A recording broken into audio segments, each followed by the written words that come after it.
شروع اللہ کے نام سے جو سب پر مہربان ہے۔ رسول اللہ صلی اللہ علیہ وسلم نے فرمایا، 7 قسم کے لوگ ایسے ہیں جنہیں اللہ تعالیٰ اس دن کہ جب اس کے عرش کے سائے کے علاوہ کوئی سایہ نہ ہوگا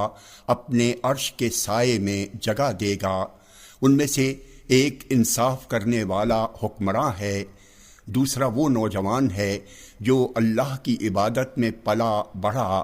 تیسرا وہ شخص ہے جس کا دل مسجد میں لگا ہوا ہو،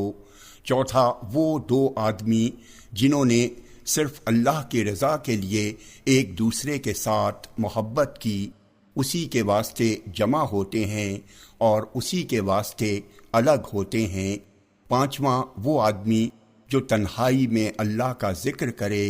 اور عذاب الہی کے خوف میں آنسو بہائے،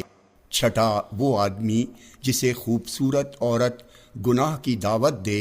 لیکن وہ کہے کہ مجھے اللہ کا خوف ہے، ساتواں وہ آدمی جس نے کوئی صدقہ کیا تو اسے چھپایا یہاں تک کہ اس کے بائیں ہاتھ کو بھی نہ پتہ چلے کہ دائیں ہاتھ نے کیا خرچ کیا۔